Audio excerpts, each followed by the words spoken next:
पुरानी पेंशन का मुद्दा कई बार सदन में आ चुका है और मुझे बड़ा हैरत होता है कि माननीय मंत्री जी के विभाग और इनके अधिकारी जाने कहां से ट्रेनिंग लेके आते हैं कि उस प्रश्न को ऐसे विषयांतर कर देंगे जो रिटर्न में है।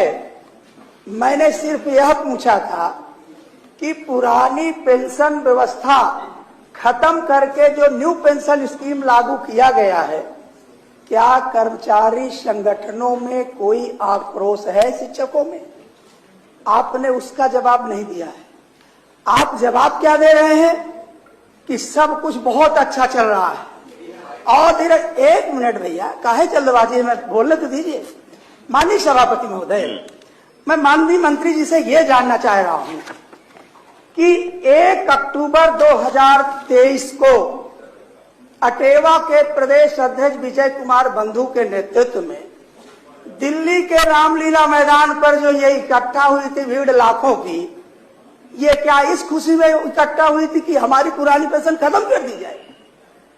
माननीय सभापति महोदय, 26 सितंबर 2024 को पूरे प्रदेश में पुरानी पेंशन की मांग को लेकर के जन आक्रोश रैली निकाली जाती है। किस खुशी में निकाली जाती है कि आप पुरानी पेंशन समाप्त कर दीजिए। यह उत्सव हम मना रहे हैं।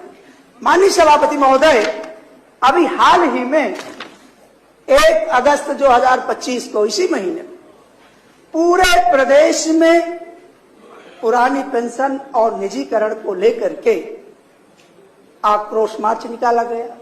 और माननीय मंत्री जी का जवाब क्या आया?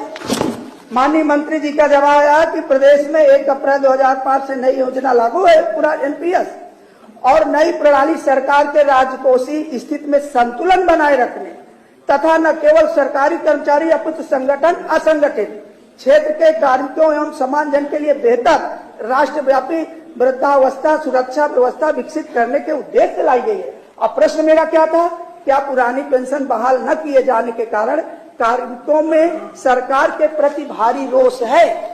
माननीय सभापति महोदय, मेरे प्रश्न से माननीय मंत्री जी का उत्तर 1-2 कोस नहीं, हजारों मील दूर है। कहीं से उसका कोई लेना देना है।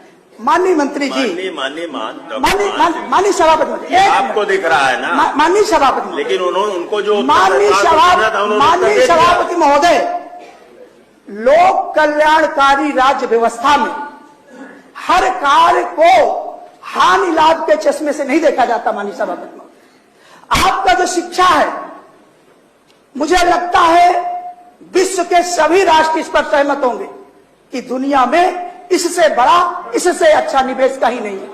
आप शांत रहिए। आप उस व्यवस्था को नहीं, आप जो अपने जो कर्मचारी शिक्षक अनुपूरक पूछिए, जो शिक्षक कर्मचारी माननीय सभापति महोदय, अब आप भी बोल लीजिए। जो शिक्षक कर्मचारी माननीय सभापति बोलते हैं भाई बीच में, माननीय सभापति महोदय, करना अच्छी बात नहीं है। सच सुनने में इनके पेट में दर्द होने लगता है। नहीं मान जी, आप भी कोई कमेंट मत करिए, आप भी कमेंट मत करिए। मैं इसलिए कह रहा हूँ कमेंट करने माननीय मंत्री जी, माननीय सभापति महोदय, माननीय मंत्री जी खाली मुझे यह बता दें कि वह कर्मचारी शिक्षक जो अपने जीवन का क्रीम पूरी जवानी राज्य की सेवा में खपा देता है, क्या उसके योगदान को हम हानि लाभ के चश्मे से देखेंगे? और दूसरी बात, मेरा एक अनुपूरक है माननीय सभापति महोदय।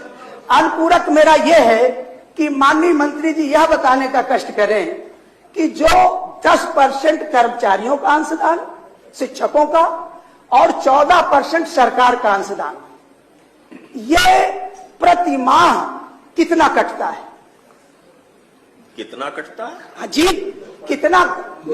ये 10% कर्मचारियों का और 14% राज्य का जो अंशदान है ना, तो कितना कैसे बताएंगे? नहीं तो कितना प्रति माह कितना हुआ ये बजट? नहीं, प्रति माह कितना होता है? माननीय मंत्री जी बताइए।